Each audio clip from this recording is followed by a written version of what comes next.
Kalau anaknya si A baca selesai disambung oleh anaknya si B, anaknya si B selesai disambung si C, sehingga 24 jam pun nggak ada putus, terus nyambung. Ternyata 3 hari kemudian si ibu ini bangun dan hidup, artinya ya hidup terus istilahnya sampai ya lebih dari 10 tahun kemudian baru meninggal. Ya, nah, coba itu tadi kan, kalau orang sudah pasrah, sudah koma, sudah dokter menyatakan mati, terus dikebumikan kan ya sama juga kan, nanti ngelilir di sana kedapet pagi, akhirnya mati bukan karena secara alami, tapi karena proses yang salah kan gitu kan. Nah, jadi itu ya. Nah, yang spektakuler itu ada yang disebut, ini kan disebut mati suri. Kalau kedokteran itu namanya mati klinis ya kalau kedokteran. Nah, saya pernah bertemu ya kan dengan orang dari Serang, Banten ya. Dan ini bukan bertemu sendirian, tapi dengan beberapa temannya ya. Dia itu sudah mati, sudah meninggal dan sudah dikuburkan. Tapi ternyata 40 hari kemudian dia keluar dari kuburnya, orang kampung lari semuanya. Nah, kan ditanya akhirnya, loh, gimana? Lah, begitu dia merasa siuman katanya, merasa seperti bangun dari tidur. Kok gelap sekali tempatnya ini? Loh, berarti aku ini sudah dikubur ini. Jadi tanahnya itu dengan tangannya itu diruntuhkan lah gitu kan. Jadi kayu-kayu penyangganya itu diruntuhkan, akhirnya blong ya kan, yang semua tanah itu turun, dia keluar. Jadi keluar kembali ke kampungnya itu dengan pakaiannya ya dari kain kafan yang dipakai membungkus itu, ya kan. Nah, jadi seperti itu kan, bayangkan kan. Ya. Jadi, nah pertanyaannya kok bisa begitu? Loh, karena kalau orang itu tidak mati, itu artinya metabolisme tubuh masih terus berjalan. Ya. Jadi bisa saja itu dengan menggunakan oksigen yang sangat efisien, sehingga selama 40 hari itu tidak sampai ya mati kan gitu kan. Jadi karena efisiennya itu ya. Nah,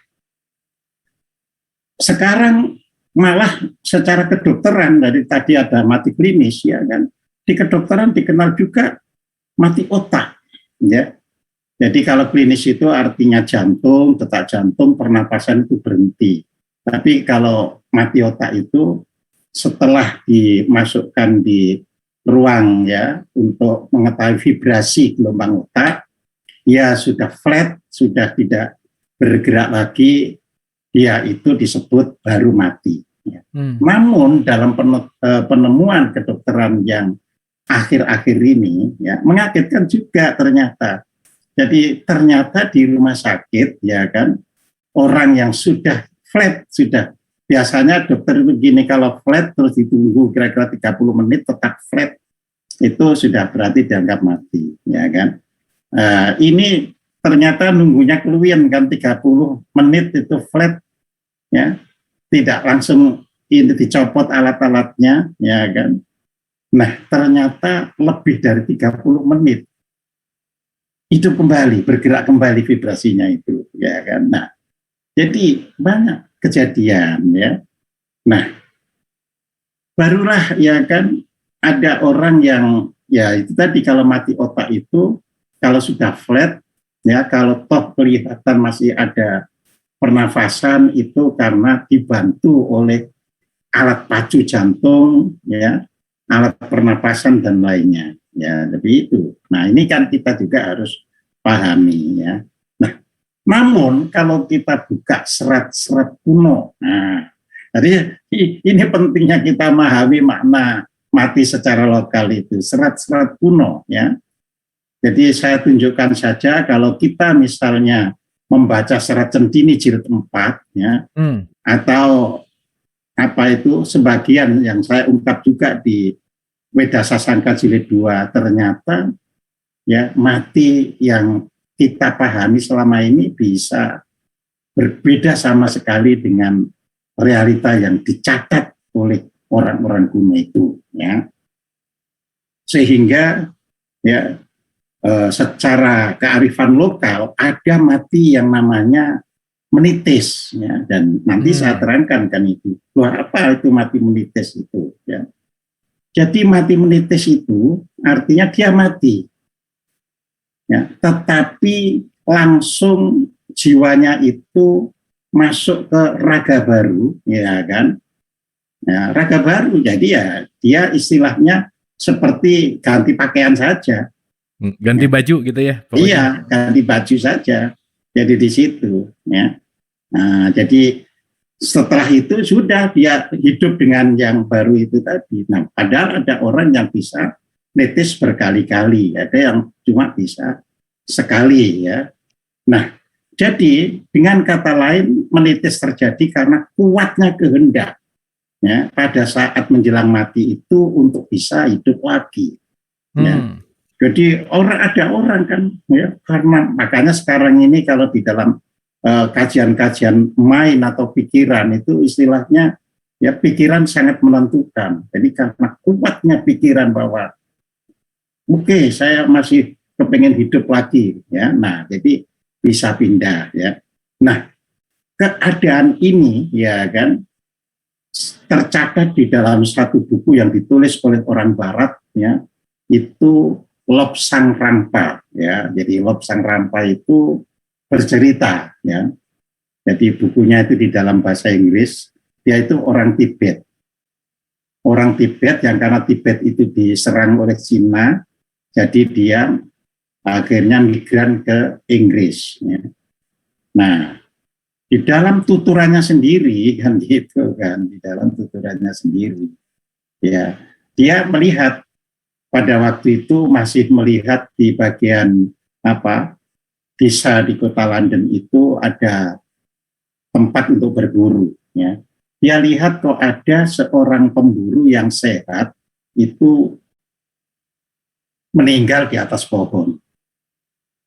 Dia lihat, ini badan sehat, badan ini lebih sehat dari badanku katanya. Nah, ya sudah kalau gitu, ya, dia langsung mengeluarkan jiwanya dari badannya, ya, terus masuk ke badan orang yang sudah dianggap mati tadi. Nah, apa yang mengherankan, orang Inggrisnya yang bingung, ya, orang ini asalnya bahasa Inggris, pulang kok sekarang pulang kok bahasanya bahasa Tibet. Jadi itu.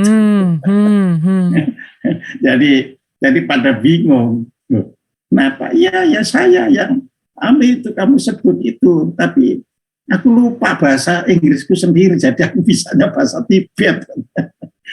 Jadi seperti itu loh. Ini catatan dunia, ya kan? Nah, di kita hal semacam itu banyak, ya, gitu loh. Nah, tapi kan orang itu kalau tidak diberi contoh yang luar katanya itu kan ceritanya orang lokal itu. Nah itu, ya kan. Jadi balik lagi ya. Orang lokal. Ya, baru kalau ada cerita-cerita dari luar itu, wah iya memang benar itu orang luar negeri yang majunya kayak gitu saja bercerita gitu kan, ya. Nah, kemudian ada mati yang namanya manuksma, ya. Itu artinya dengan badannya itu, ya, langsung dia masuk ke alam gaib, ya. Nah, apa ada begitu? Ya, kalau di kita ada, misalnya di kisah Nabi Idris seperti itu, ya.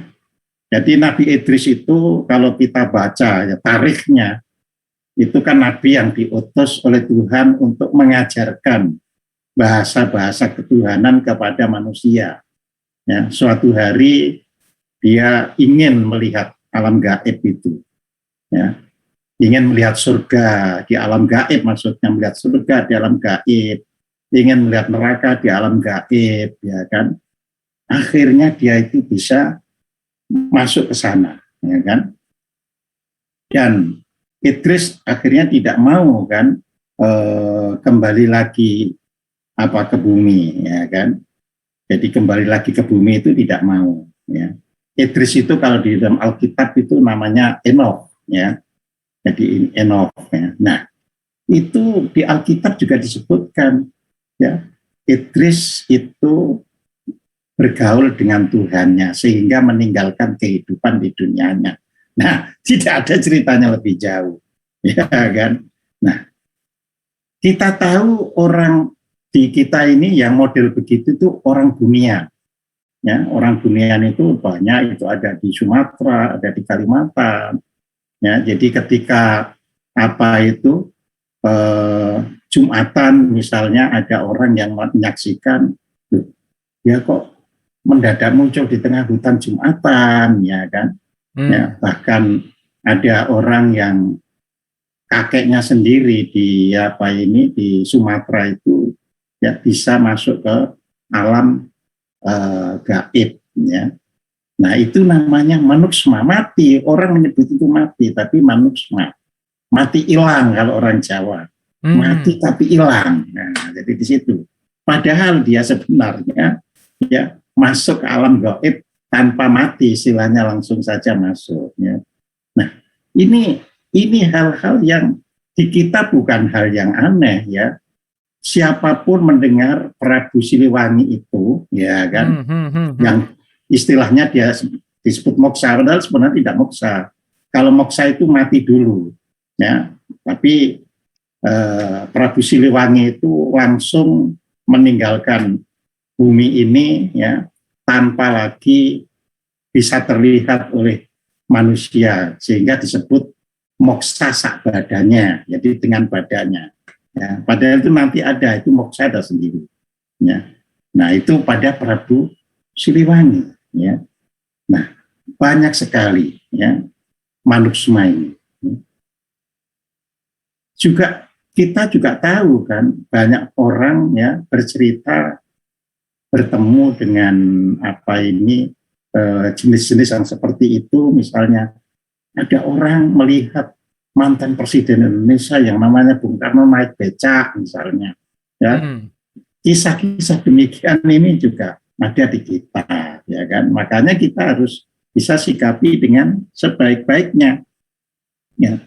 Nah, kemudian ada mati yang disebut menjelma. Ya. Nah, ini adalah proses untuk menyatu dengan badan baru tanpa proses kematian. Nah, jadi kalau manuksma apa itu, kalau yang pertama tadi manitis kan mati dulu tapi untuk memperoleh badan baru. Kalau ini menyatu dengan badan baru tanpa proses kematian, ya. Jadi langsung badan lamanya itu dilenyapkan, kemudian dia masuk ke badan ragawi yang baru, ya. Jadi kemampuan untuk melenyapkan badan langsung masuk ke badan jagung. Nah, ada seperti itu. Jadi dapat dibayangkan kan. Nah, tentunya badan yang baru ya bukan rupanya lagi, ya kan, namanya menjelma, ya kan. Jadi kata jalma itu sendiri dalam bahasa Jawa itu artinya manusia. Jadi menjelma itu kembali jadi manusia. Jadi seperti itu, ya. Nah, itu beda dengan reinkarnasi, ya kan.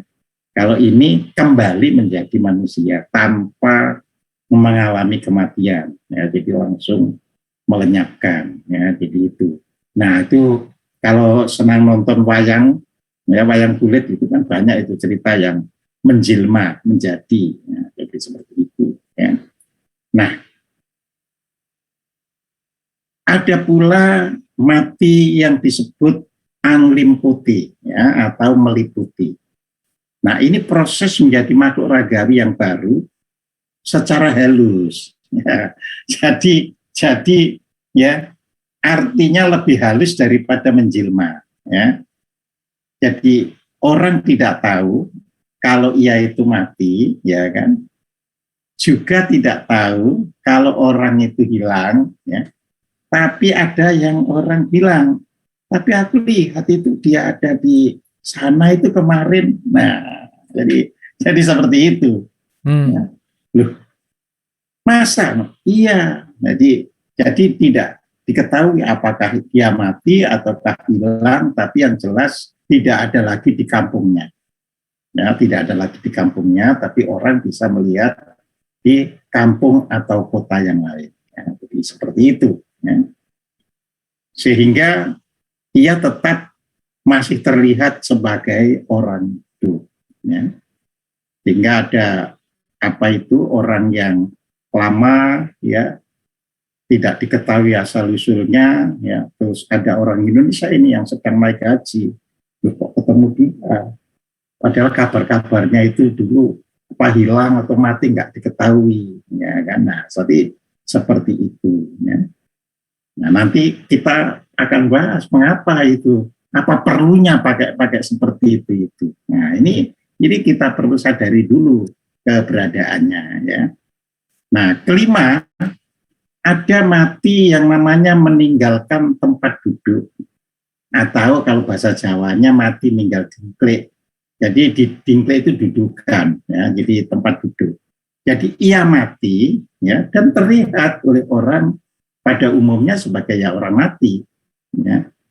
Nah, tetapi kalau jenazah itu dikubur atau ada yang membuktikan membuka itu kain kafannya, ternyata tidak ada jasadnya dia itu, ya. Yang ada itu kadang bantal, celana, baju, ya, sarungnya, jadi di situ, ya.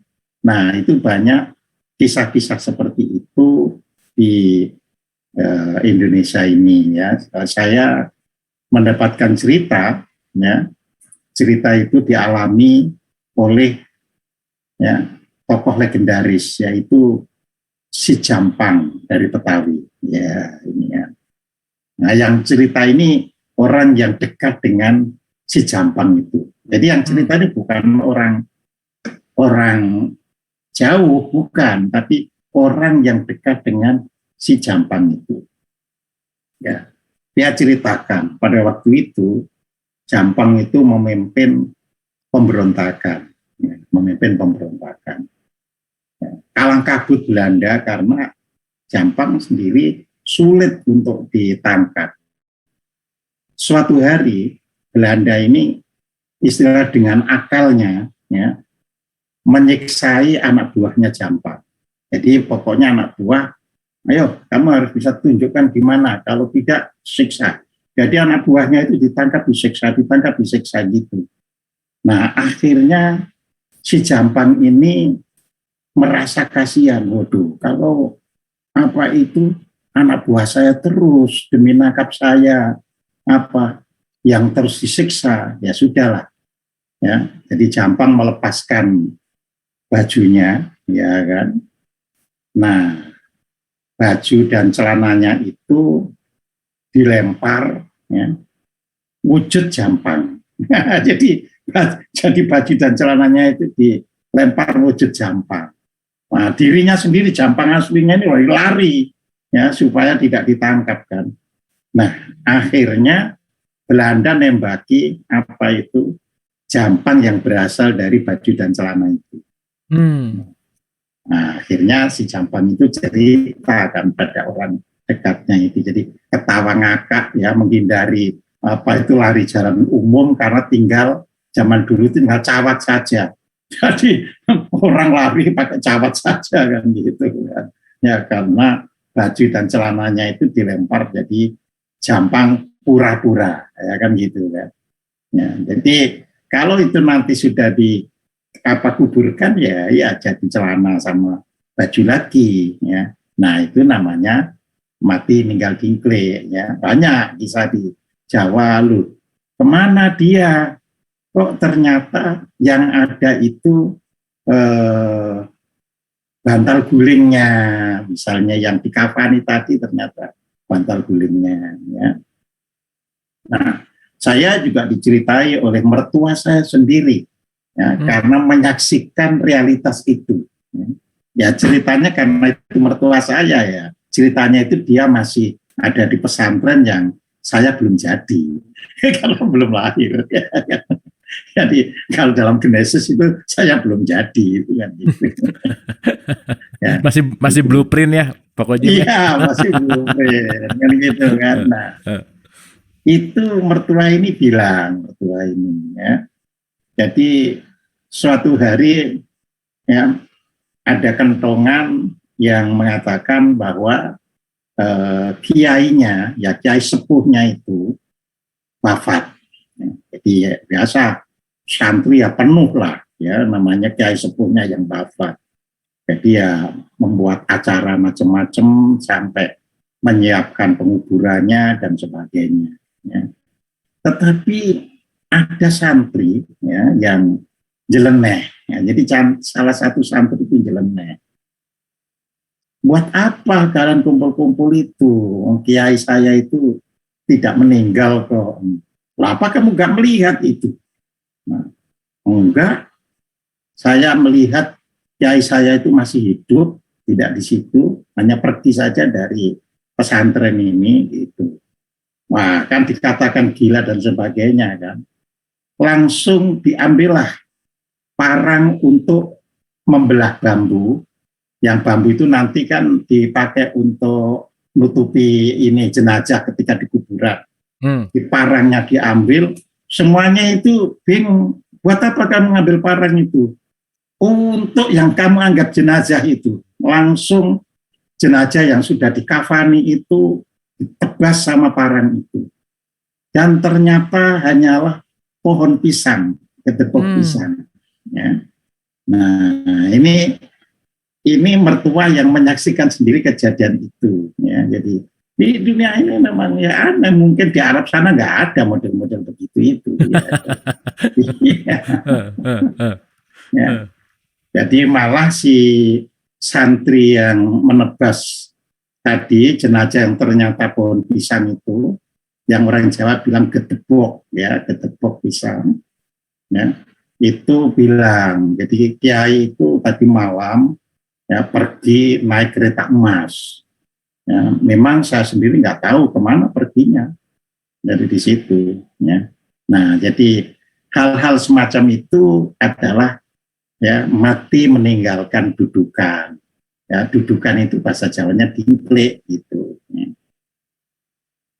Kemudian banyak juga di masyarakat ini yang menyaksikan orang yang sudah diselamati, ya kan, ternyata hidup. Ya. Nah, jadi itu banyak kejadian. Ya. Jadi ya orang sudah selamatan seharinya, 3 harinya, ya kan, ya. Ternyata hidup. Ya. Jadi itu. Nah, itu namanya mati mapak atau mati menjemput. Ya. Nah, jadi bukan menjemput kematian, tapi mati menjemput. Beda kan ini kan. Kalau yang di Arab itu adanya menjemput kematian, tapi di sini menjemput kematian ada, mati menjemput ada. Ya itu. Ya. Jadi orang yang disebut mati itu ya biasa, mati biasa. Jenazahnya juga dikubur, ya jenazah betul, tidak apa itu seperti yang meninggal dingklik tadi yang apa ini berupa bisa celana, bisa bantal, itu tidak. Ya. Jadi dia mati dikubur dan seperti orang mati layaknya orang mati. Ya. Tetapi ketika dia itu menjelang 40 harinya gitu ya, dia mulai mengaktualisasikan dirinya.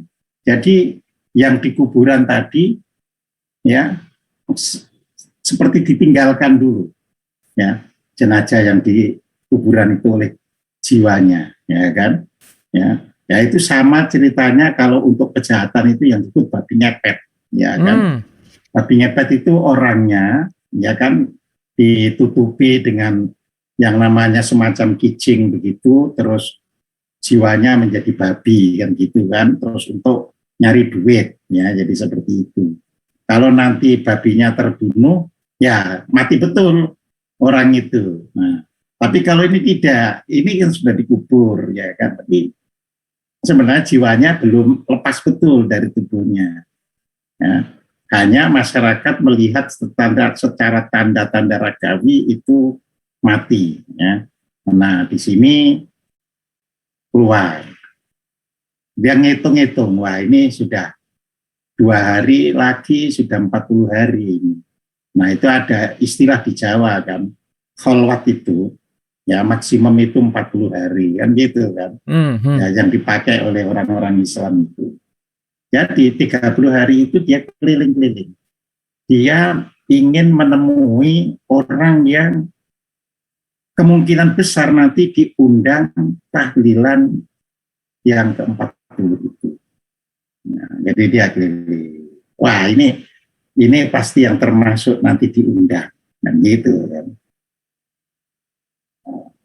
Ya, apa itu?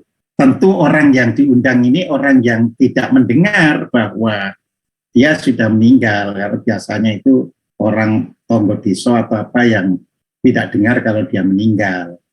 Gitu. Nah, kalau yang diundang itu orang yang mendengarkan, lari nanti. Ini kemarin sudah mati kok sekarang datang ke saya kan, bisa lari itu. Jadi yang tidak mendengar kalau dia sudah meninggal. Jadi ngobrol-ngobrol, Mas lama ini nggak ketemu ya.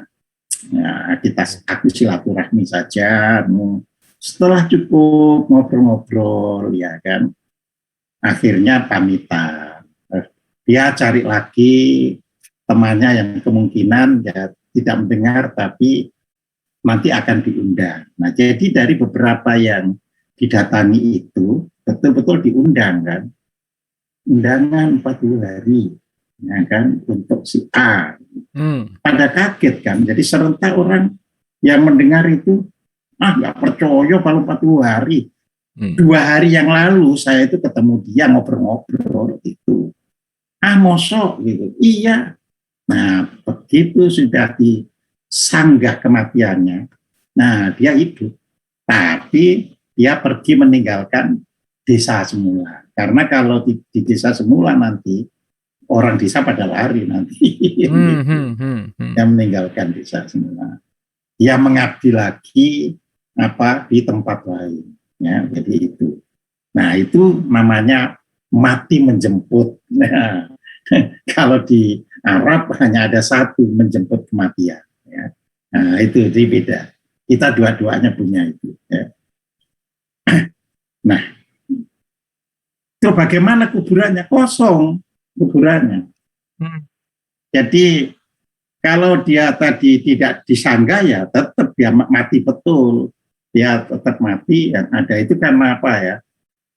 Namanya orang melakukan sesuatu itu yang ngambil risiko. Ya, kalau berhasil ya berarti kan ada suatu keuntungan untuk memperpanjang hidup. Ya kan, bisa melakukan amal kebajikan lagi, ya kan. Nah, kalau tidak berhasil ya berarti sudah pinasten namanya, ini memang sudah takdirnya kan gitu kan. Jadi tidak seperti orang sekarang langsung menerima kabar sesuatu itu langsung di stempel sudah takdir begitu ya. Nah, tidak demikian ya. Nah, jadi kalau kita lihat semacam itu ternyata masih ada lagi yang namanya mati mupus ya. Nah, kita tahu pupus kan, jadi tanaman-tanaman itu kalau habis hujan itu selalu keluar daun-daun muda. Ya, daun muda itu namanya pupus. Ya. Nah, jadi mati mupus itu karena dia ingin hadir kembali, ya, sebagai sesuatu yang muda, manusia yang muda. Ya. Jadi itu. Ya. Nah, jadi orang yang mati, ya, istilahnya mati mupus itu orang yang mati dengan niat. Nah, ada niatnya, niat untuk melakukan peremajaan dirinya. Nah, coba, jadi bukan hanya tumbuhan saja loh bisa diremajakan. Manusia Nusantara itu bisa meremajakan dirinya. Ya. Ya, saya kebetulan bertemu dengan orang yang bisa menjalani demikian ini. Ya, buat saya tahu persis, tapi saya tidak boleh memberitahu orang lain kecuali orang itu yang cerita. Ya. Nah, orang itu tentunya ya cerita itu bukan sekedar klaim karena dia bisa ya sudah punya anak cucu. Ya. Anak cucunya itu juga sudah melebihi rupanya itu sudah melebihi ketuaan dirinya mupus terus. Ya kan. Jadi cucunya itu ada yang sudah berumur 90 tahun kan. Padahal dia jadi muda lagi kan gitu kan. Nah, cucunya 5 ya memang itu punya kesaktian gitu bilangnya itu. Itu ya. Nah, itu. Tapi itu tetap di casing yang sama Pak Kojim, muda laginya tuh. Iya, kalau ini seperti tumbuhan kan. Jadi daunnya meskipun muda tetap tumbuhan itu gitu loh. Jadi bukan menjadi orang lain menjadi di situ. Ya. Nah, mupusnya pun menurut dia itu bisa apa yang kira-kira dikehendaki, misalnya kok giginya dulu yang rompal misalnya, padahal badan masih sehat. Katanya ya sudah, yang dipupus itu giginya saja. Ya.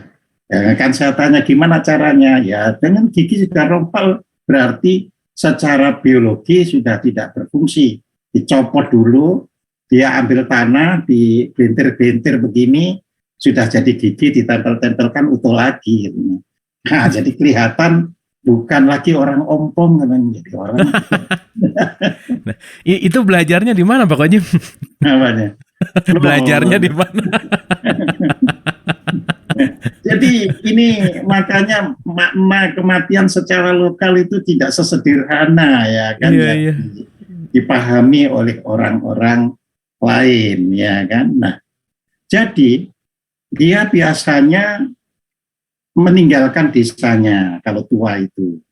Jadi gitu, kalau mupusnya itu mupus total ya, maksudnya mupus ragawinya, jadi bukan sekedar ada gigi rompal diganti, bukan sekedar itu. Tapi dia mupus ya sudah, ini saya harus muda lagi ya, jadi dia anak umur 6 atau 8 tahun ya kan, atau 10 tahun pokoknya muda lagi. Nah, itu biasanya dia ngilang, sehingga banyak yang di Jawa ini kan banyak gini. Saya sudah tua-tua kok kemana perginya ya? Kalau ditanya misalnya keluarganya, apa dia itu pikun? Enggak juga. Apa dia pelupa? Enggak juga. Tapi heran itu meninggalkan kami ini enggak ada kembali lagi kan. Nah, gitu ya. Kalau sekarang bisa dipahami setelah kita mendengar ilmu ini, bisa memang orang itu hilang betul ya kan, ada yang bawa ya. Cerita-cerita seperti dibawa oleh jin gunung dan sebagainya kan ada, ya. Atau orang ini memang memiliki kemampuan untuk mupus, jadi dia tinggalkan. Nah, dia tinggalkan nanti di kota lain, bukan di desa lain yang jauh, yang orang tidak akan mengenali lagi. Ya, dia berwujud ya sebagai anak umur 8 tahun, 6 tahun, 10 tahun yang bilang bahwa orang tuanya sudah meninggal. Ya memang orang tuanya sudah nggak ada. Dia yang cuma paling tua. Ya, orang tuanya sudah tidak ada. Jadi mohon bisa diterima untuk ikut ngenger lah istilahnya. Ya, nggak mencari bayaran, nggak cari gaji. Ya tolong diberi kesempatan untuk bisa ngabdi. Ya. Nah seperti itu. Ya. Nah, jadi menumpang hidup pada orang yang dianggap mampu menjaga dirinya. Jadi itu. Nah, otomatis ini tidak disebut mengalami kematian yang mati yang membusuk tadi, tidak ya. Nah, di dunia ada ya. Ya, jadi model mupus ini ya. Kalau Anda rajin membaca tokoh-tokoh sufi di dunia, ya itu saya sebutkan saja, ada namanya tokoh sufi dari Sri Lanka yang namanya Muhammad Rahim bahwa Muhayyiddin ya. Jadi Muhammad Rahim bahwa Muhayyiddin ya. Jadi itu. Nah, itu ada autobiografinya yang menyatakan bahwa dia merasa ya muncul di pinggiran hutan ya, terus dipungut oleh orang-orang desa, ya. Tapi karena dia mupus, jadi dia langsung ilmu kesufian itu ya sudah dimiliki. Karena orang mupus itu nggak pakai lupa, beda dengan orang reinkarnasi. Karena dia cuma meremajakan tubuhnya saja. Jadi ilmu semua yang dipelajari tidak hilang sama sekali, ya kan? Nah, maka pada tahun 70-an, ya, bahwa Muhyiddin ini ya dibawa oleh orang-orang Amerika yang berguru kepada beliau, ya. Jadi dibawa ke Philadelphia dan menjadi guru sufi di sana, ya. Dan dia mengatakan memang itu kehadirannya yang terakhir di bumi. Jadi habis ini dia meninggal. Nah, akhirnya meninggalnya 8 Desember tahun 1986. Nah, karena saya menerima kisah mupus itu sebelum ya kan membaca bahwa Muhyiddin, jadi istilahnya membaca bahwa Muhyiddin yang baru tahun 2000-an ini ya istilahnya sebagai afirmasi saja atau konfirmasi saja. Jadi nggak kaget gitu ya pokoknya? Nggak kaget gitu loh. Ternyata orang kita jauh lebih hebat. Ya, jadi di situ. Ya, dia bilang di dalam biografinya itu sudah berkali-kali ya menjelma menjadi muda kembali. Memang dia tidak nyebut mupus namanya, tapi menjelma muda lagi kan gitu kan. Nah, tapi waktu jadi guru sufi itu dia bilang itu yang terakhir. Jadi artinya sudah tidak mupus lagi kan gitu kan. Nah, jadi makanya orang Amerika itu karena orang yang banyak belajar sains ya, heran terhadap guru sufi yang demikian ini. Biasanya guru sufi itu kan orang yang sekolahnya di mana, gurunya siapa, waduh kitabnya apa, wah saya sudah hafal kitabnya apa itu Satariyah ini saya sudah hafal kitab. Nah, kayak Bahwa Muhyiddin ini enggak begitu, ya. Ya ada semua ini di pikiran saya, sudah nggak perlu guru lagi. Jadi di situ ya.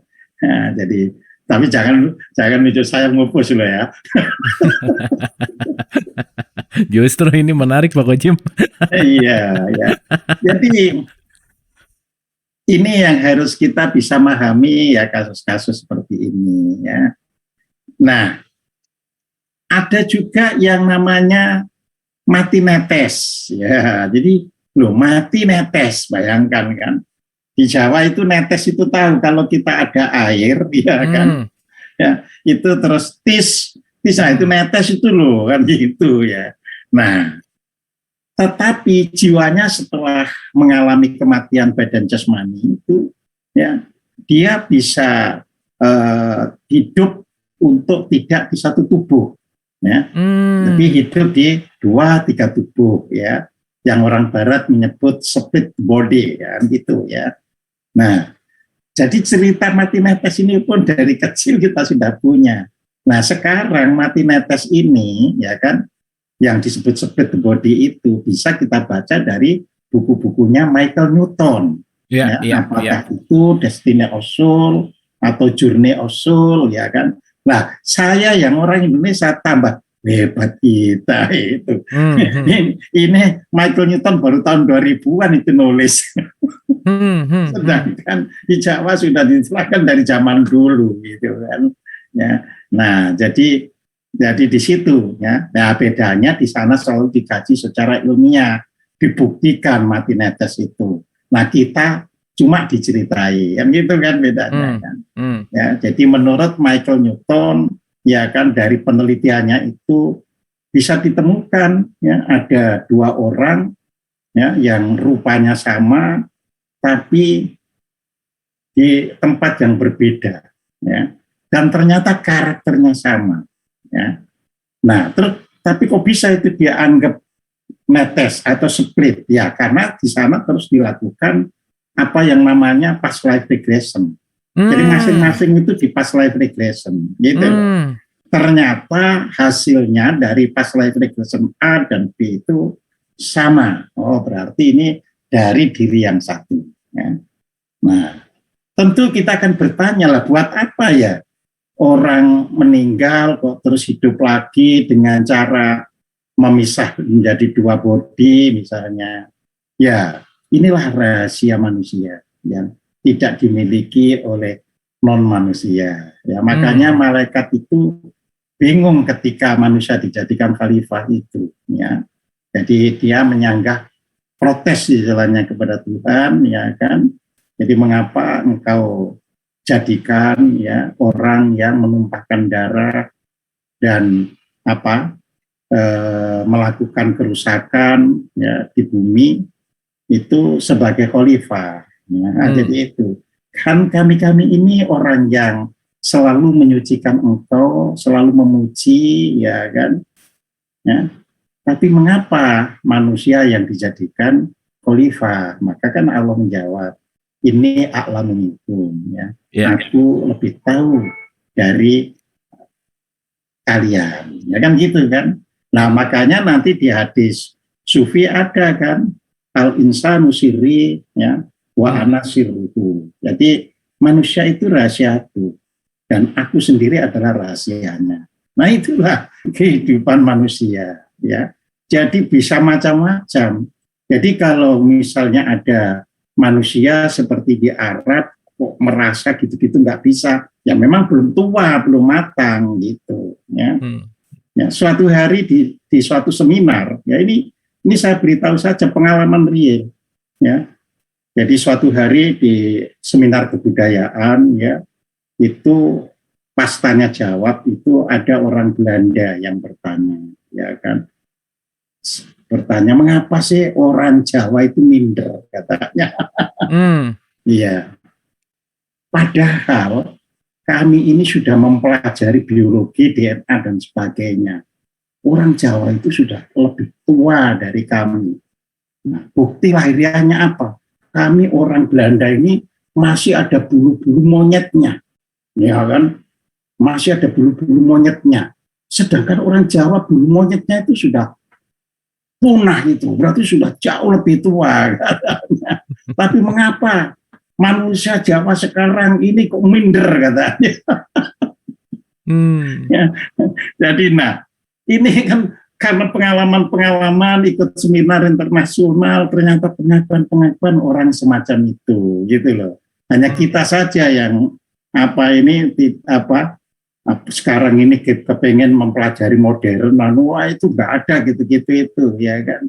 Nah, mereka itu justru berani mengatakan kami orang bule ini rata-rata masih belum jauh dari monyet, katanya. Dirinya sendiri mengatakan begitu, ya kan. Nah, Anda itu sudah bersih, sudah jadi manusia lama, katanya. Nah, tapi sekarang mental Anda itu kebalik gitu, minder gitu. Nah, jadi hal-hal semacam ini kita luar biasa, ya. Terus juga pengalaman dari Martin Netes ini, ya, ini juga dikonfirmasi oleh Michael Newton, ya, yaitu dia satunya dijadikan tubuh yang hidup di bumi, satunya tetap sebagai jiwa. Ya. Nah makanya di kita banyak orang kan, aku kalau melihat dia itu kok ada seperti tampak dua, ya, dia yang kelihatan jelas secara ragawi, terus ada yang samar-samar seperti dia tapi tidak terlalu ragawi. Nah jadi ini ditulis juga oleh Michael Newton, ya. Jadi seperti itu, ya. Nah mengapa kok menjadi seperti itu, ya kan? Loh, ya dikarenakan untuk bisa saling nah aku salah, kamu kan alamnya kan tidak ditutupi oleh yang lahiriah, ya beritahu aku dong. Makanya ada orang selalu bilang dia selalu diberitahu oleh saudaranya sendiri. Nah, jadi seperti itu. Nah, itu adalah bagian-bagian dari Martin Netes, ya, jadi itu, ya. Nah, kemudian juga ada namanya mati moksa, ya. Nah, itu sudah orang kenal banyak, ya kan. Cuma moksa itu, ya, pertama ada moksa dalam arti kata moksa karakter. Jadi artinya dia sudah bisa mati tapi melepaskan dari kemelekatan duniawinya, ya. Tapi di Jawa umumnya itu belum moksa kalau masih meninggalkan apa itu bisa melepaskan kemelekatan dari kehidupan duniawinya. Tapi melenyapkan badan ragawinya, ya, kembali ke unsur-unsur asalnya, ya. Jadi itu mati moksa, ya. Jadi yang dari apa itu mineral, ya, kembali ke tanah, yang dari air, ya, kembali ke samudra, yang dari api, ya, kembali ke matahari, ya, karena sumber kehidupan kita itu apinya itu dari matahari, gitu. Nah, yang dari udara, ya, dari samudra ilahi. Jadi istilahnya napas hidup, istilahnya. Ya. Makanya orang bernapas ini, itu kalau ilmu kedokteran biasa, ya, hanya menganggap oksigen masuk ke dalam diri kita. Tapi kalau kita mempelajari meditasi misalnya, ya, oksigen yang masuk ke dalam diri kita itu juga disertai yang namanya qi. Nah, itu ya. Ya. Ya, nah, qi ini di Jepang, ya, dianggap sebagai energi semesta. Makanya mereka menyebut reiki, ya. Rei itu semesta, Ki itu energi. Nah, jadi itu. Nah, jadi kita mengapa misalnya meditasi yang benar dong, itu maksudnya supaya bukan hanya oksigennya yang masuk ke dalam tubuh, tetapi masuk pula Ci atau Ki atau di dalam bahasa Jawanya itu permana. Ya, atau kalau orang India menyebutnya prana. Jadi itu tujuannya supaya, ya, kalau permananya itu tinggi, nah itu gini, ya, kalau misalnya oksigennya tinggi apa? Kita segar. Kalau oksigennya tinggi, ya. Nah, kalau permananya tinggi, itu yang segar itu otaknya. Jadi kalau oksigennya tinggi, yang segar itu tubuh ragawinya, tapi kalau kandungan permana yang masuk ke dalam tubuh itu tinggi, maka yang segar itu otaknya. Nah, kalau otaknya itu segar, maka ia tidak gampang panik di dalam hidup ini. Ya, ia tidak terhantui oleh sesuatu yang apa hanya karena persepsi. Ya, orang itu kan takut mati karena persepsi, bukan karena sudah tahu melihat ada orang digebuk atau tidak. Ini karena persepsi. Ya. Nah, makanya di sini, ya kan, orang memanfaatkan gitu kan. Kalau ada cara-cara yang masih bisa memperpanjang hidup, ya ini tadi jenis-jenis kematian tadi, ya. Kalau memang, ya gitu loh ya, belum memang waktunya, istilahnya kalau di dalam bahasa Jawa itu spinasten, artinya memang sudah waktunya ini memang mati, ya. Selama masih bisa diusahakan, ya kan. Nah, kita tahu kan tanaman itu ada yang ribuan tahun kan belum mati. Tapi tidak berarti tanaman itu tidak akan mati. Suatu hari nanti mati gitu loh. Nah, cuma dia bisa memperpanjang umur ketahanannya, ya. Ya, ada tanaman yang spektakuler sampai disebut tanaman yang evergreen, ya. Evergreen itu artinya hijau terus, tidak mati-mati, yaitu tanaman zaitun atau olive, ya. Jadi itu makanya olive itu kan ya istilahnya itu tanaman yang seandainya tetap dipelihara, ia tidak terkena gampang mati, dia bisa ratusan ribuan tahun tetap hidup, ya. Nah, manusia juga begitu, ya. Nah, karena kita ilmunya itu belum sampai ke sana, sering kita hanya berdoa, ya kan? Ya, berdoa itu ya misalnya, ya Tuhan, semoga kita, ya, berilah kami panjang umur, itu kan berdoa, ya. Hmm. Nah, namanya berdoa itu memohon, meminta. Namanya meminta ya jawabannya tidak bisa kita pastikan, tergantung pada Tuhan semesta alam. Ya. Jadi bisa kita dituruti atau diperkenankan istilahnya, jadi menjadi panjang umur. Tapi ada yang ya untuk kamu cukup sekian saja ya. Jadi itu makanya saya dalam mengucapkan selamat ulang tahun pada teman-teman saya malah saya katakan gini, kalau ada yang loh umur ini kan berkurang setiap hari, berarti kalau tambah tahun kurang setahun, saya marahi, jangan begitu, itu namanya tidak rela pada keagungan Tuhan. Boleh jadi kamu sudah mati kemarin, tapi sekarang ditambah. Jadi itu, maka disyukuri. Ini bukan berkurangnya umur setahun, malah selalu bersyukurlah bahwa ini telah ditambah setahun. Nah, ditambah itu untuk apa? Untuk bisa berbuat kebajikan yang kemarin-kemarin belum bisa kita lakukan. Nah, jadi semua tujuan tadi, mulai dari mati menitis, mati manuksma, menjelma, meliputi, itu bagi orang Jawa belum mati, ia hanya menunda kematian dengan berbagai cara agar bisa beramal. Nah, kalau sudah mati itu apa? Artinya dia sudah dipanggil pulang. Nah, makanya orang Jawa kalau menyebut mati ya sudah mati, itu bukan mati. Makanya tadi ampati, menuju tempat yang luhur. Jadi itu ya, yang dalam bahasa lainnya adalah mulih mulanira. Jadi mulih itu pulang, mulanira itu asalnya. Jadi pulang ke asalnya. Jadi mati yang sebenarnya adalah pulang ke asalnya, ya. Nah, sayangnya kita karena tidak paham dalam makna-makna kematian tadi, orang berebut kalau mati masuk surga. Loh, asalnya itu bukan surga. Ya, asalnya itu dari Allah. Kan kita itu selalu bilang, oh ada orang meninggal kan, innalillahi wa inna ilaihi raji'un. Kami ini ya datang dari Allah dan kembali kepada Allah, ya kan? Itu sudah diucapkan, tetapi sayangnya ya kan, ucapan itu tidak dimengerti dengan benar, sehingga orang terberebut masuk surga. Nah, tugasnya itu jadi khalifah kan, jadi khalifah itu bertanggung jawab. Kalau sudah tugasnya selesai ya lapor gitu loh.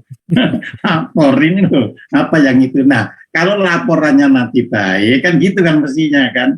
Nah, Tuhan akan mengganjar surgawi kan gitu kan. Nah, kalau laporannya jelek, loh, itu ada surat Al-Qur'an. Ya dihukum dulu lah. Kan gitu. Makanya transit kalau dulu, kita belajar hadis apapun atau Al-Qur'an secara total, ya, orang yang dihukum neraka itu tidak berkekekalan ya seperti kekalnya orang di dalam surga. Jadi orang yang di neraka itu hanya sebagai hukuman, karena Tuhan itu adil, nggak mungkin orang salahnya kecil di nerakanya nggak habis-habis, salahnya besar tidak, seperti itu. Nah, dengan memahami pola-pola mati, makna mati secara lokal ini, kita akan arif dalam memahami itu, gitu loh. Jadi dengan itu tidak gegabah, tidak model, ya sudah mati kubur aja langsung ya. Kan kita ini berilah kesempatan, siapa tahu keluarganya masih mendambakan dia itu masih dibutuhkan. Kalau dia dibutuhkan boleh jadi ya orang yang mati tadi terus akhirnya hidup lagi, boleh jadi, karena semua itu ada di kuasa Tuhan, ya. Jadi kalau kita membaca Al-Quran itu tidak parsial, ya, parsial itu lawannya imparsial kan, ya, tidak parsial. Ya, membaca pada surat 40 ayat 60 di sana kan dikatakan ud'uni astajib lakum, ya kan, berdoalah kepadaku niscaya aku perkenankan. Nah, jadi ada kata niscaya. Nah, kalau berdoanya itu benar, ya kan. Ya, ada orang kan, ini saudara saya ini masih saya butuhkan untuk kehidupan nanggung banyak, kan? Nah, itu orang yang mati akhirnya ya terus ngelilir bangun lagi. Tapi orang yang keluar menyebut oh dia mati suri. Padahal sebenarnya tadi karena ada yang berdoa itu ya supaya dia hidup. Cuma gejala itu orang menyebutnya oh ternyata tadi dia mati suri, ya kan? Nah, dapat dibayangkan kan kalau misalnya apa itu langsung ya makamkan jam berapa dimakamkan, kasihan nanti kedaptif sendirian kuburan akhirnya pasrah ya Tuhan, akhirnya dikano lagi ya sudah mati dengan sendirinya, tapi mati nelongso jadinya kan gitu kan. Nah demikianlah uraian saya dan ada kesempatan untuk bertanya ya, supaya enak kan gitu. Oke, Pak Kojim, terima kasih. Boleh tepuk tangan lu dong buat Pak Kojim. Wah, asik ya. Ini uraiannya ada 9 macam yang luar biasa dan wah, sejujurnya ini banyak yang baru ngeh, baru tahu, baru sadar dan iya gitu. Maksudnya penting sekali untuk kita terbuka bahwa kita lebih banyak nggak taunya daripada taunya. Makanya apa yang kita ketahui juga tidak absolut yang paling tahu gitu, yang paling benar gitu dan seterusnya gitu. Oleh karena itu malam hari ini mungkin kita dibukakan fakta-fakta gitu ya. Kita dibukakan bahwa ternyata kematian itu ragamnya luar biasa gitu. Nah, Pak Kojim, ini karena yang resen udah banyak, yang nanya juga udah banyak, jadi saya satu aja yang mau saya respon gitu. So teman-teman di Instagram Live, di YouTube maupun di Zoom, silahkan kalau ada yang mau bertanya bisa resen atau lewat chat gitu ya. Kayak mungkin dari saya ini aja sih Pak Kojim.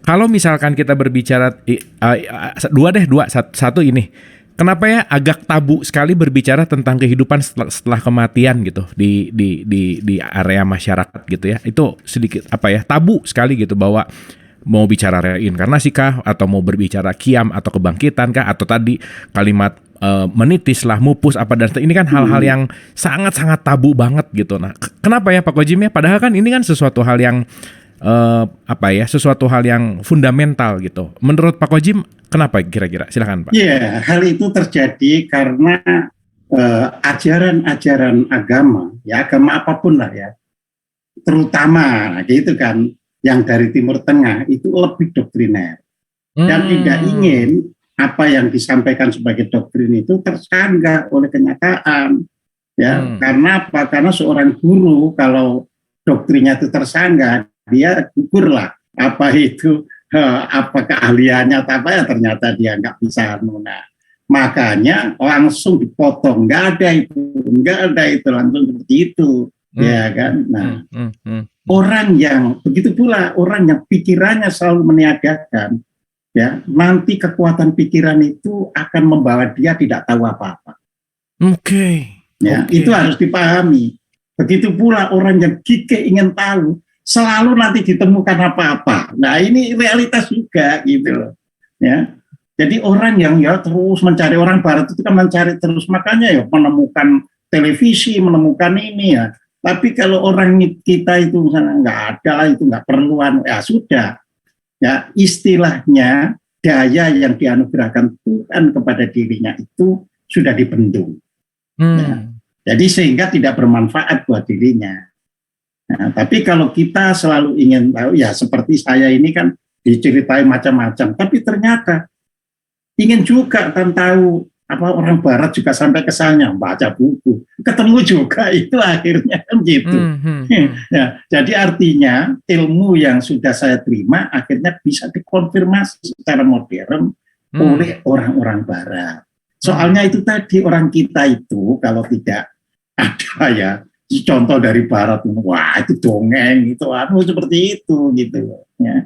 Nah, maka kita mulai ya selalu bersikap terbuka dan ingin tahu. Oke. Itu penting, jadi itu. Mantap, terima kasih Pak Kojim. Terakhir dari saya, kalau pengertian husnul khotimah itu mati yang mana Pak Kojim? Iya, husnul khotimah itu kan pengertiannya gini, khotim itu kan akhir. Jadi orang ya kan berharap, jadi berdoa ya, semoga ya husnul khotimah ya.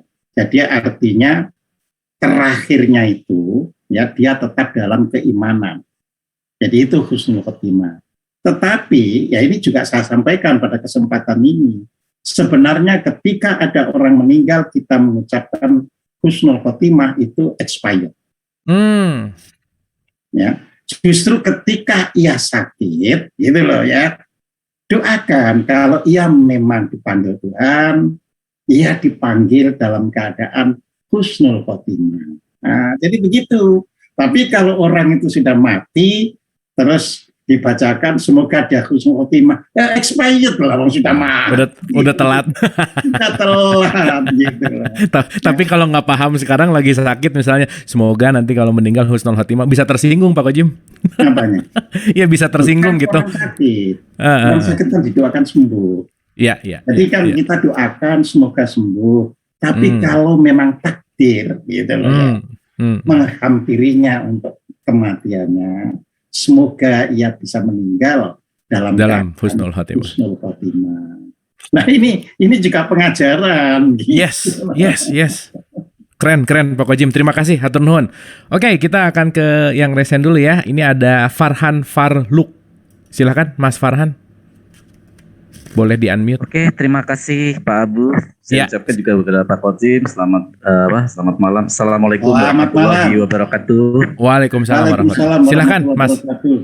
Oke, menarik kajiannya tentang hal-hal baru yang saya terima tadi. Saya memang dalam pemahaman Islam, kebetulan saya terjun di dunia debat lintas agama, jadi banyak memahami juga kitab-kitab dari pihak saudara kita Kristen ya. Artinya memang dari sisi kematian itu, ruh itu adalah sesuatu yang kekal, diciptakan yang kekal, memang tidak bisa kita nafikan di sana. Bagaimana kekuatan manusia ini unlimited. Kadang-kadang kita kadang-kadang tidak mengetahui bahwa saat kita terdesak dalam kondisi darurat, kita tidak bisa membayangkan kita bisa lari tiba-tiba melompati pagar yang sangat tinggi. Dalam kondisi sadar kita nggak mungkin.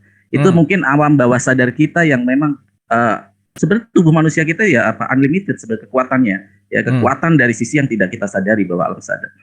Nah, yang menarik di sini Pak Kojim, yang ada sedikit yang tidak saya mohon maaf, ada yang saya tidak setuju tentang bahwa pemahaman agama Timur Tengah adalah sebuah doktrin saja, tapi di dalam Islam tidak seperti itu. Karena saya terjun di debat lintas agama, saya melogikakan, bahkan passion saya di logika agama, melogikakan agama dalam diskusi lintas agama. Artinya di sana ada bagaimana banyak ayat-ayat di dalam Al-Quran itu ayat-ayat yang bercerita tentang akal, tadabbarun, ya, taklun, jadi memakai akal di sana ada. Bahkan kalau kita memakai pemahaman-pemahaman yang bersifat tasawuf di sana, banyak pemahaman-pemahaman dalam Islam justru mengungkap rahasia-rahasia kematian di masa depan. Itu banyak sekali kalau kita mempelajari dokumen-dokumen yang tulisan-tulisan. Saya mohon maaf agak panjang. Yang saya tanyakan gini Pak, ada reinkarnasi di dalam kehidupan setelah kematian dari agama ini ya saudara kita ya. Nah, kalau reinkarnasi ini adalah suatu penciptaan ruh itu turun ke dalam materi yang berbeda, apakah ini bisa dikatakan bahwa ruh ini tidak pernah kembali kepada Tuhannya karena dia akan berputar-putar terus dalam circle, dalam putaran-putaran kematian yang terus berputar, tapi tidak kembali ke Tuhannya, tapi kembali kepada materi-materi yang berbeda. Itu saja pertanyaan saya. Mohon maaf kalau agak panjang. Terima kasih Bang Abu dan terima kasih Pak Kojim. Terima kasih Mas Farhan. Terima kasih. Usah minta maaf. Saya tadi kan nyebutkan bukan Islamnya, pemikiran orang-orang Timur Tengah, ya kan? Saya tidak mengatakan Islamnya. Kalau reinkarnasi, saya penulis buku reinkarnasi loh. Saya sendiri penulis buku reinkarnasi. Dan saya termasuk yang masuk koran Tempo Gatra tahun 2002 ya, penyanggahan ya. Ada tokoh Islam yang mengajarkan reinkarnasi secara terbuka.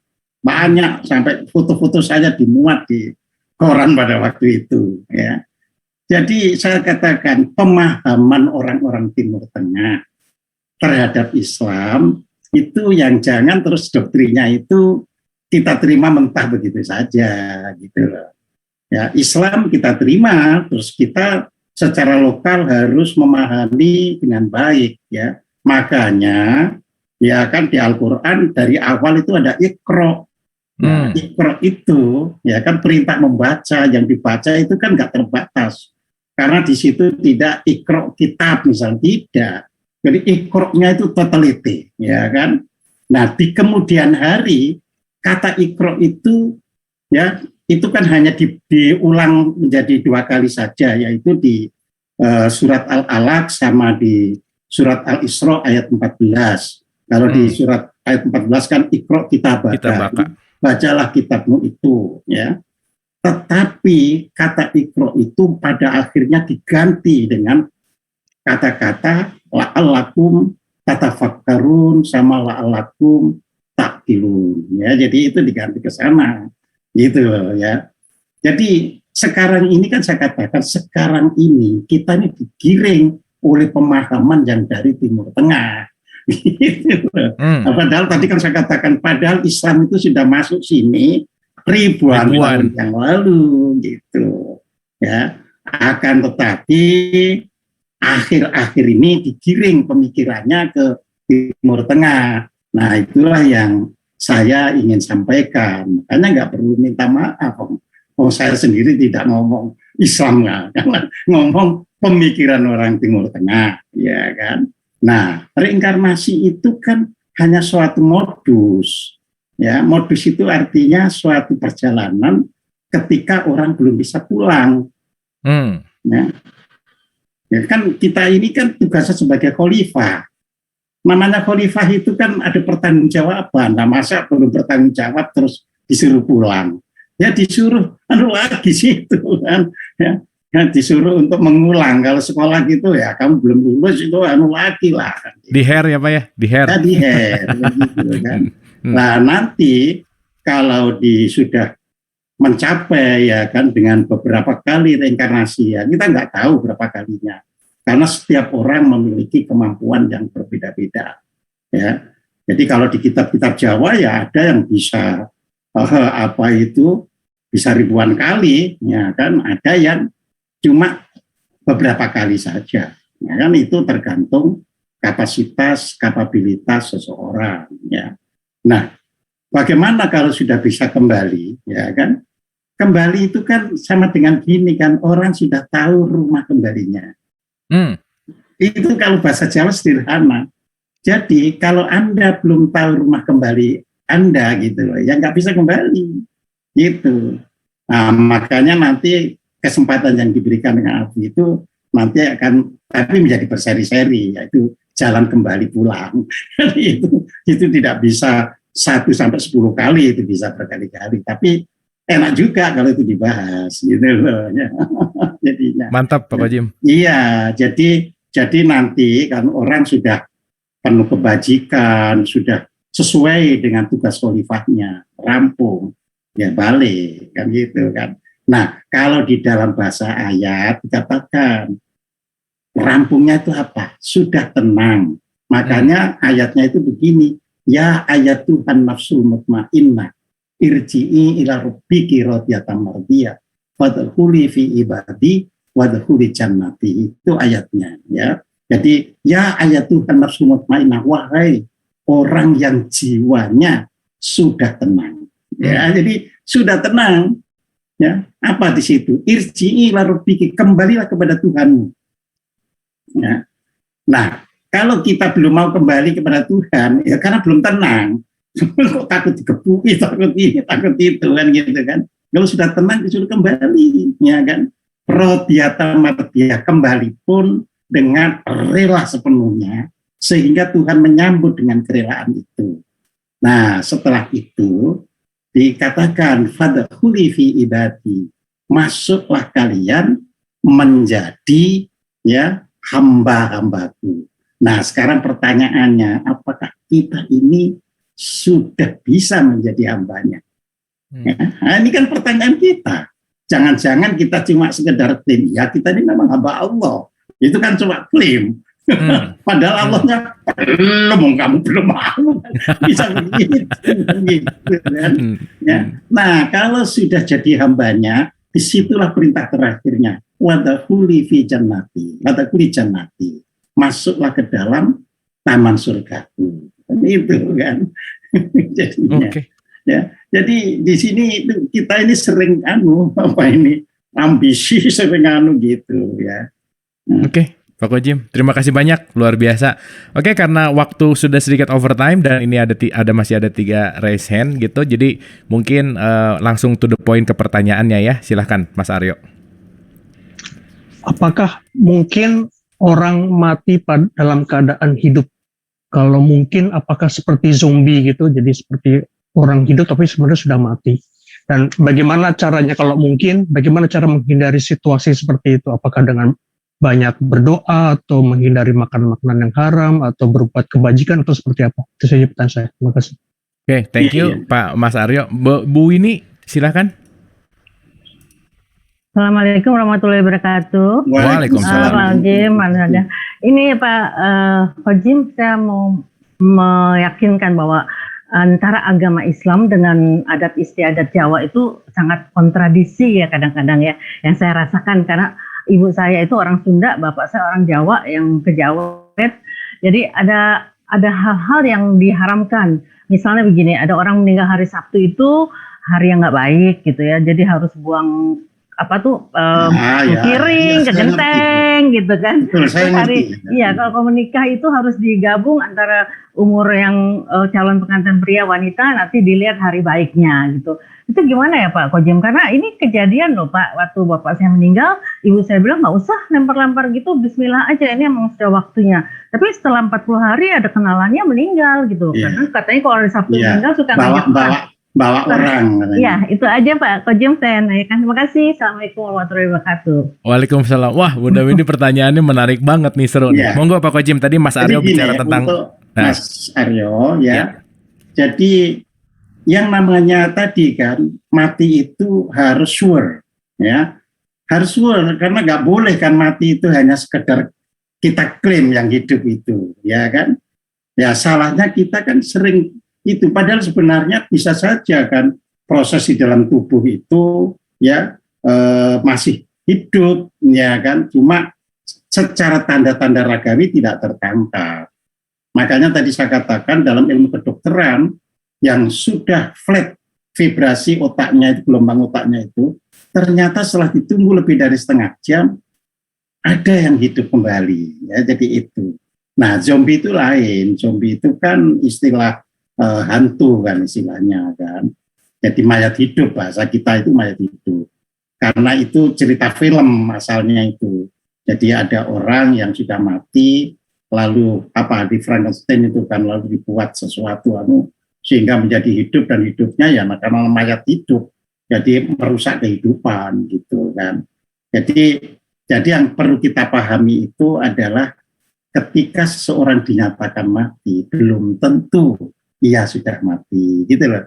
Karena yang menyatakan itu orang yang hidup di sekelilingnya gitu loh. Disitulah perlu kearifan. Ditunggulah 1 hari biar keluarganya juga pada datang, ya kan. Apalagi sekarang ini ada parfum, ada ini dan itu ya yang untuk bisa mencegah istilahnya bau, ya kan. Jadi itu bisa ditunggu ya. Jadi supaya keluarga yang datang pun melihat dan ikhlas ya kalau memang ya sudah waktunya.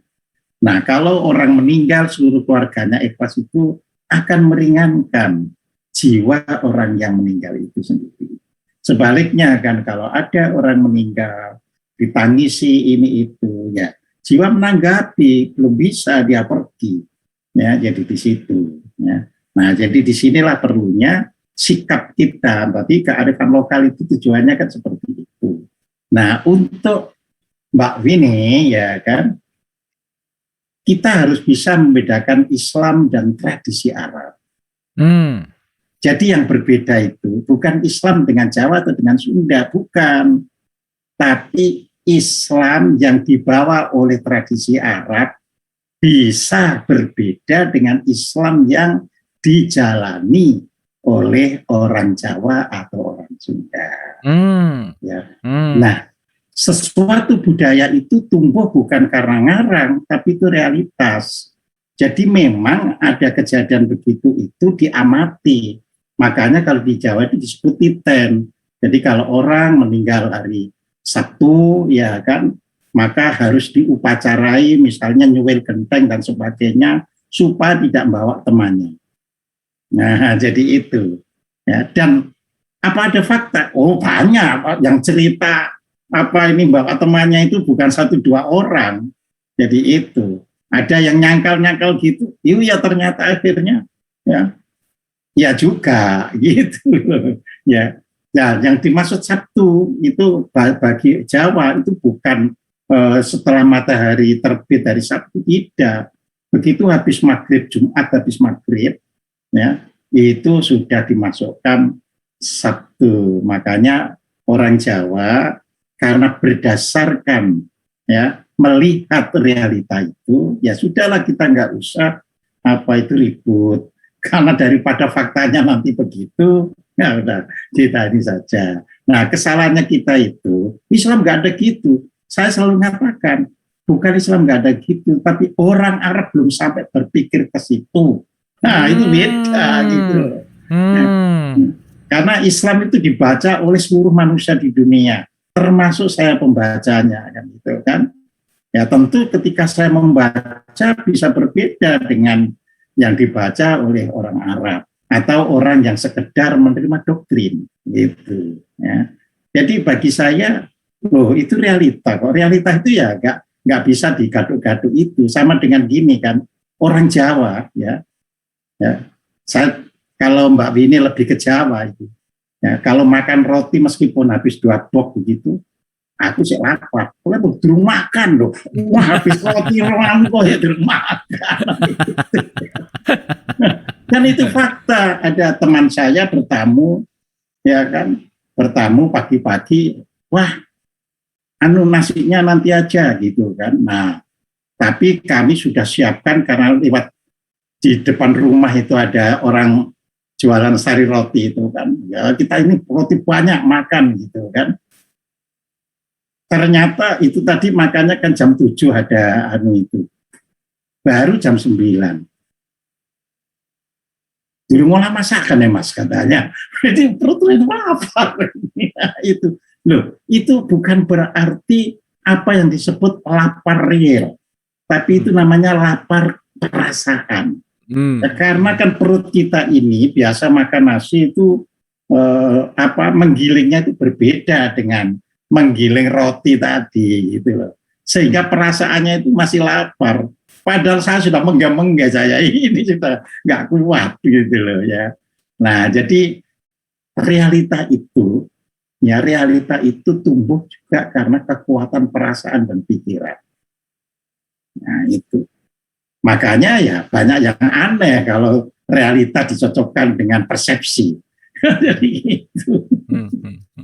Nah, demikian mudah-mudahan sudah bisa memahami. Ya. Oke, terima kasih Pak Kojim. Berikutnya Mas BM, silakan. Gini Pak, ini tadi masalah meninggal tadi ini dialami langsung sama saya. Ini sama bapak saya. Beliau itu hari Jumat pagi dia awalnya seperti kejang-kejang. Kemudian dia diam telentang, semua jasanya tuh kayak pucat. Terus ini mama sama kakak sudah ini nangis mau berita keluarga kalau bapak sudah meninggal. Nah kebetulan tante datang, dia entahlah dia lihatnya cara apa, dia bilang ini jiwanya atau rohnya lagi disembunyikan ini di dalam badannya. Kemudian dia pakai kayu kecil, dia jepit-jepit semua jari kaki dan tangannya, sampai ayah saya kayak tersentak kayak kaget begitu. Terus dia jepit semua, terus saat bapak saya tarik kakinya, dia bilang, oh dia sudah sadar, dia sudah normal seperti semula. Dan ternyata benar yang bapak ceritakan tadi. Memang sebaiknya kalau orang meninggal, alangkah baiknya kalau kita diamkan dulu, jangan sampai kejadian ini terulang sama orang lain. Terus Pak, saya mau tanya ini, masalah ini tadi jenis kematian. Ini dialami juga sama nenek saya, anak perempuan. Sebelum dia meninggal, dia bersihkan kasurnya, dia ganti spray, terus dia ganti sarung bantal, terus dia ada tanah liat tempat wudhunya yang bisa ditempati wudhu, dia bersihkan lalu dia balik. Itu kakak saya tanya, loh kok nek kok dicuci dan dibalik? Dia bilang, ini saya tidak pakai lagi nanti. Berapa jam kemudian dia balik, dia sudah meninggal. Nah yang saya tanyakan, ini nenek saya kategori meninggalnya ke ini tadi jenis apa? Terima kasih Pak. Oke, terima kasih Mas BM. Ini testimoni ya Pak Kojimnya, ini kejadian beneran. Iya, betul. Itu sebenarnya adalah isyarat. Jadi memang mati, tapi dia melalui isyarat itu. Gitu. Jadi sebenarnya banyak isyarat-isyarat yang ada di orang lokal itu, gitu. Jadi makanya kadang-kadang dia kenapa kok harus begini, gitu kan. Nah, ada yang memberi isyarat, aku rasanya kok gak ngerasa iki. Nah, pikiran orang yang kan, ngapain ya diomongkan gitu. Padahal dia sebenarnya pamitan. Ya, jadi sama, ini realitas begini ya. Ini realitas ini adalah terjadi dari orang Kertosono yang putranya ada di Bogor, putranya itu. Ya karena jadi dosen di Bogor. Ya. Suatu hari si ayah itu berkunjung ke putranya ini, ya ke Bogor. Nah kita tahu kan gerakan Bogor itu Islam itu sekarang kan lebih ke arah Timur Tengah. Ya, jadi ketika dipamiti ayahnya itu, ya datang terus pamit itu bingung. Kenapa ya kan dari Kertosono ke sini baru datangnya itu habis maghrib. Tapi setelah datang itu dia cuma ya aku sudah senang karena ketemu kamu, jadi aku harus pulang. Nah, bingung dia. Jangan pulang, kan jauh ini Kertosono gitu. Nah akhirnya si putranya ini nelpon teman saya, ya teman yang seperguruan dengan saya, jadi ngerti ilmu seperti itu. Ya. Pak, ini gimana ini ayah saya ini membuat anaknya repot. Kenapa? Habis maghrib baru datang dari Kertosono, kok sekarang ini mau pamitan pulang gitu. Dan diberitahu, loh itu pamitan pulang temenan gitu, betulan gitu. Orang Kertosono kan orang Jawa. Itu pamitan pulang sungguh. Apa artinya itu? Wafat. Jadi di situ. Jangan begitu, nakut-nakuti aja kan gitu kan. Lo ya nggak percaya kalau itu halangi ya nanti akan malam ini mati di rumah kan gitu kan. Ya, akhirnya betul habis nelpon itu ayahnya sudah meninggal. Oke. Nah, jadi semacam itu sebenarnya istilah. Ya, jadi gitu. Maka kita mungkin kasus dibalik ini ya. Oh, mungkin dia punya tertentu kan gitu kan. Jadi matinya sih mati biasa, tapi dia sudah memberikan kode istilahnya gitu, memberikan isyarat supaya keluarga yang ditinggalkan itu tidak kaget istilahnya. Jadi seperti itu. Oke, terima kasih Pak Kojim, dan mungkin ini yang terakhir bisa langsung ke pertanyaannya Pak Ruslan. Silakan. Baik, terima kasih. Assalamualaikum warahmatullahi wabarakatuh, Kang Abu. Waalaikumsalam. Waalaikumsalam warahmatullahi wabarakatuh. Mohon maaf, saya langsung ngajak ke pertanyaan bahwa kenapa bahwa Al-Quran tidak mungkin salah, tetapi penafsiran kita dan pemahaman kita yang mungkin akan keliru. Nah, pertanyaan saya adalah kenapa di kita pada saat ini kita selalu seolah-olah tabu terhadap pemahaman kita tentang reinkarnasi, kemudian moksa dan lain-lain sebagainya. Padahal di Al-Quran sendiri disebutkan bahwa ketika Nabi Isa diangkat oleh Allah, mungkin di dalam Al-Quran literasinya adalah seperti itu.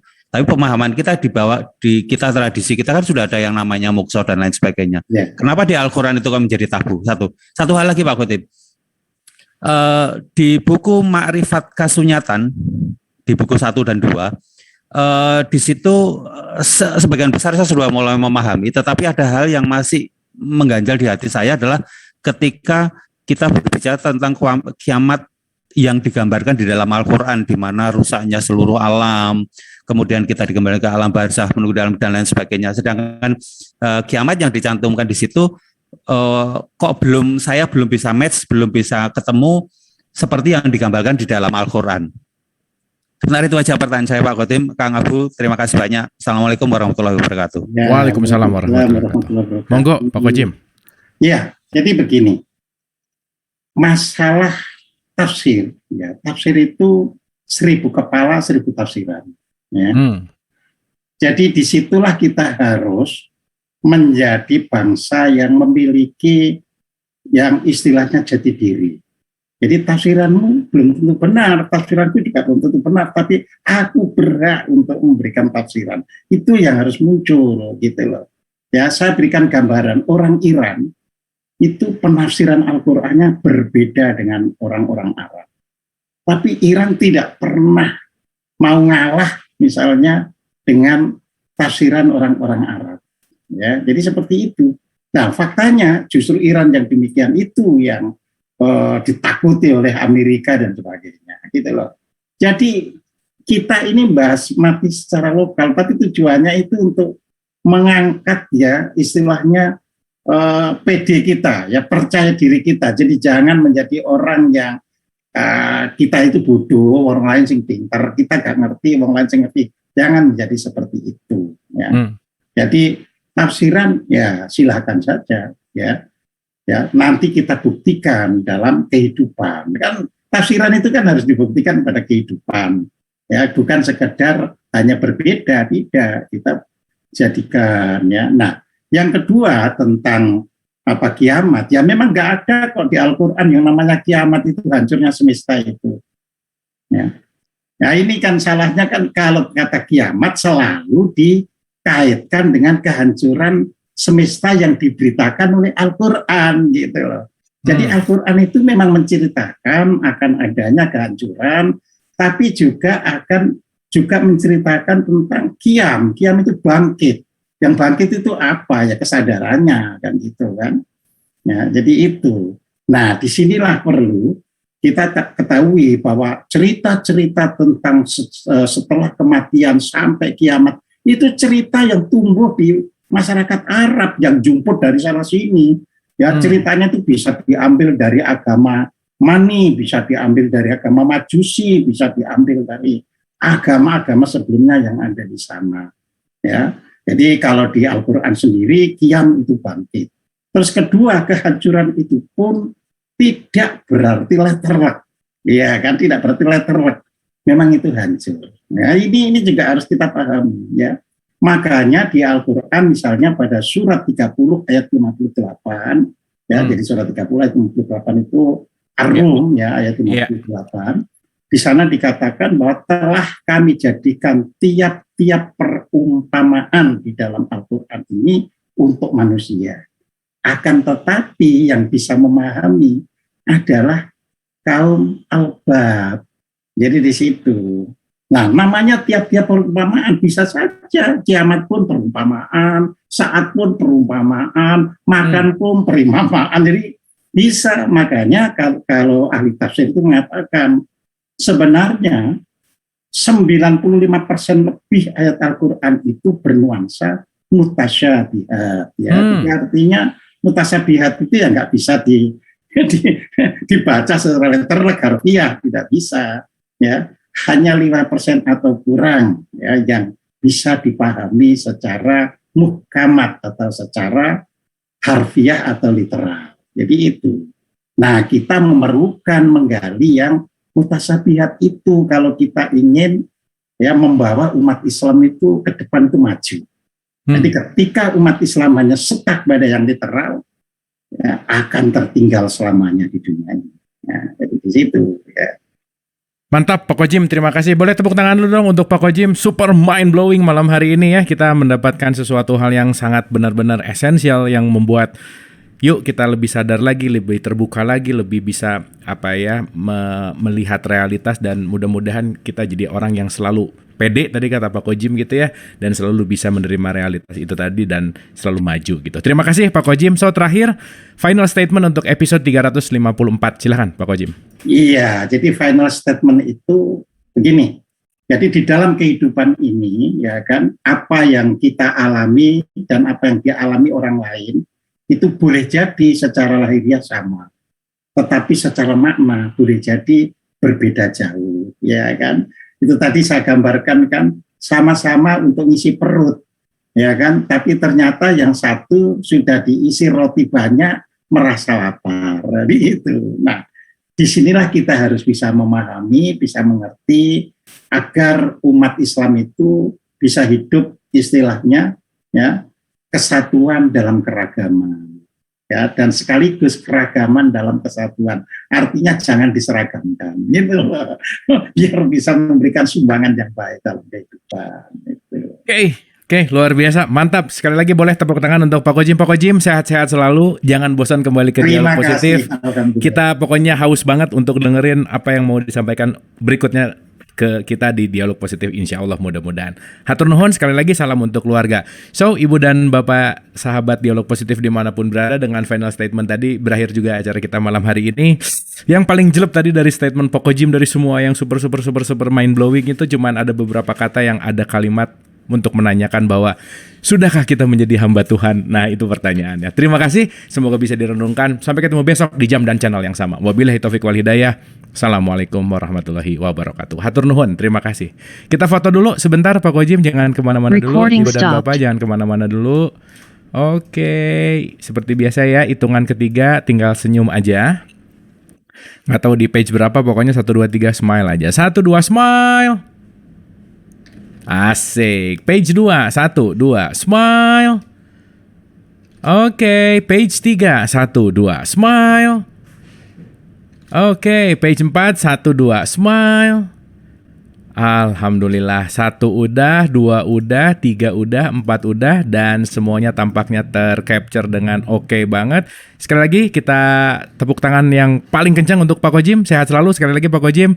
Jangan bosan ke Dialog Positif. Seru malam hari ini, super duper mind blowing. So, Ibu dan Bapak, acara resmi kita sudah selesai.